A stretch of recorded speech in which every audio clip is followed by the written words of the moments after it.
Hello everybody, and welcome back to my sunroom here in East Tennessee on this beautiful end of November day. As you see, I've got a beautiful Cattleya, Cattleya, Memoria Vitale Limelight.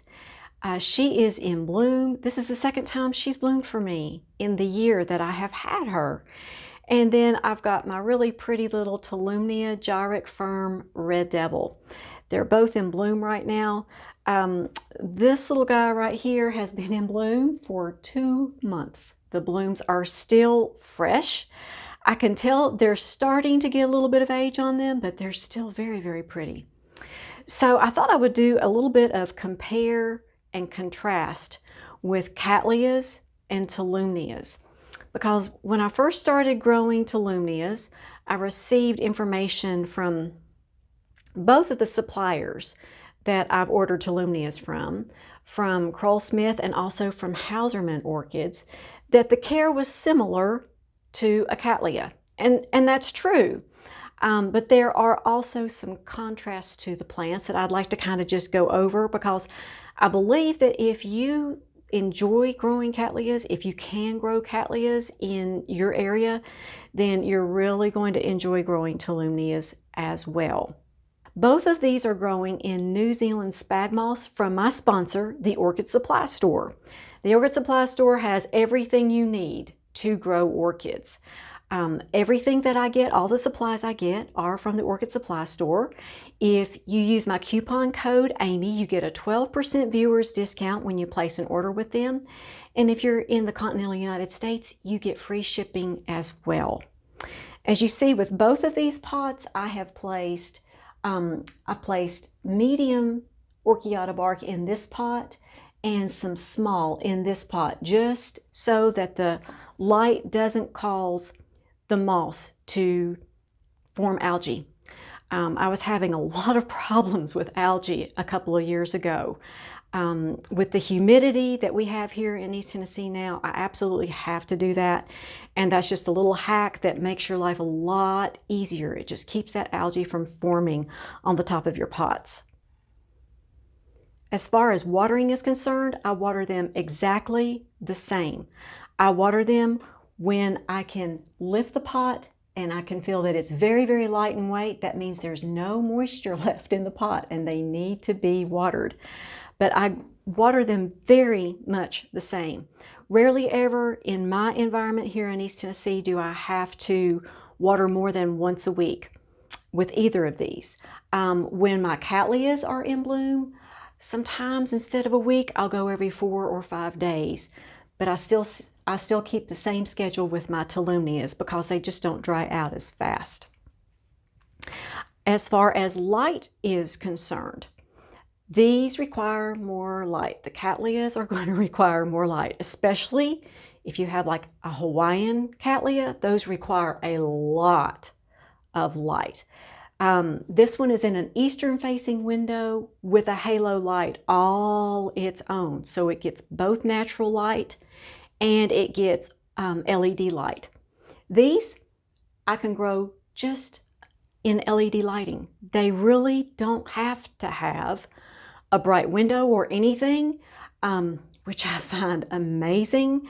I have a dark corner of my kitchen where I have this one growing, and you would not believe how it just brightens that little dark corner of my kitchen up. I love it. So if you have somewhere where you'd like to just add a pop of color and you don't have much light, Tolumnias with some LED lighting, yes, that works.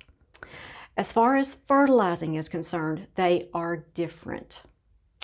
These require more fertilizer than these. What I do with my Cattleyas is I use about a half of the recommended dose of MSU fertilizer every other time I water these. And if they're in rapid growth, I will go ahead and even water them 3 times in a row and give them that 4th week a break. Sometimes it just depends on the temperatures that I have, but that's usually what I do. With the Tolumnias, you don't fertilize them at that high of a rate.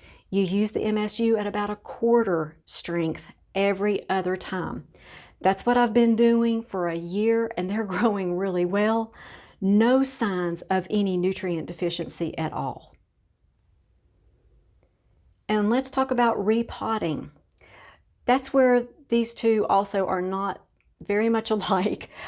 These little pots right here, these little 3-inch pots, I'll probably be able to grow it in this 3-inch pot for the next year or two. I can't imagine that it's going to grow that many more fans in the next year or two. So I'm good to go for 2 or 3 years with the Tolumnias. With the Cattleyas, you know, they grow roots. Some I have to up pot 2 or 3 times a year to keep up with the root growth. This Vitaly Limelight is a huge root producer. I've never seen anything like it. I've got a new growth here, and I also have this bloom, so I don't want to disturb it right now, but there are roots growing out the bottom of that pot.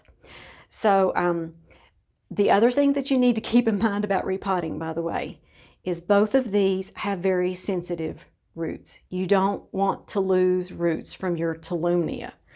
If you lose roots on your Tolumnia, it's not going to like it. They're very, very sensitive. That's the most sensitive part of the whole plant. With your Cattleyas, they don't like to lose roots either, so they're very common in that area.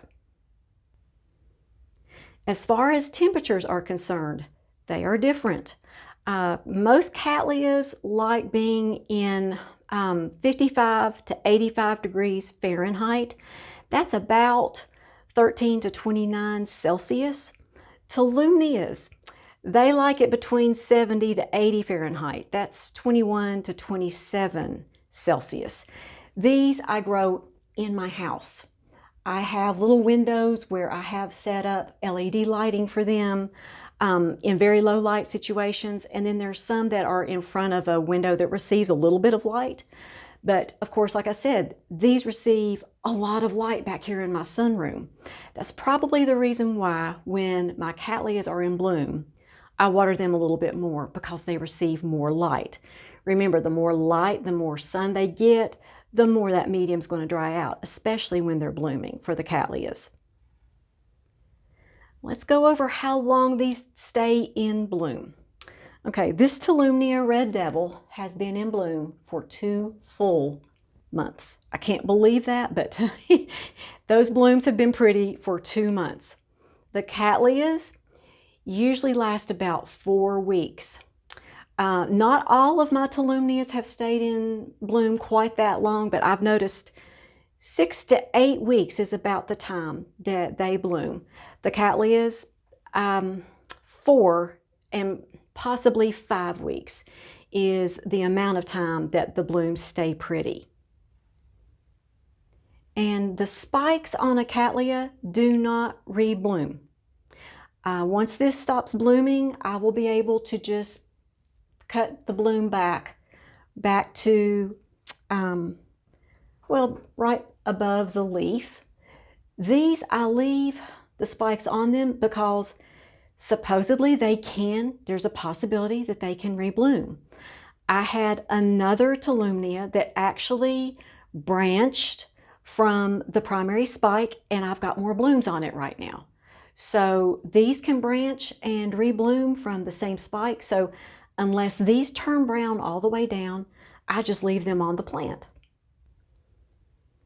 And the other thing I want to contrast is just the size of these plants.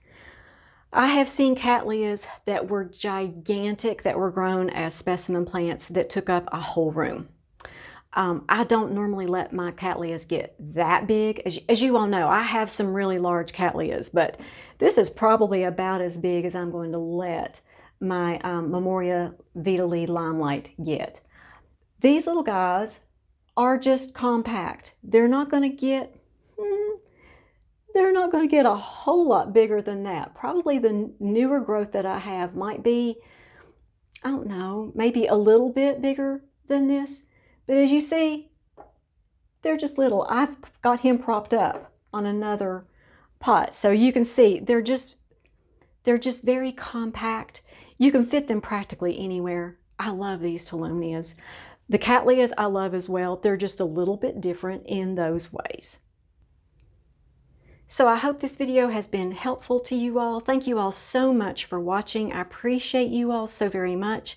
And before I end the video, I'd love to say the blessing over you, your families, and your plants. May the Lord bless you and keep you, make His face shine upon you, and be gracious to you. May the Lord turn His face towards you and give you His peace. You all make it a great day. We will talk to you next time. And here's my little girl asleep. We just got in from a walk and she is rejuvenating for the afternoon. But just wanted to show you all what she's just even sweet when she sleeps, isn't she? Thank you all for all of your sweet comments about her, by the way. You all have a good day.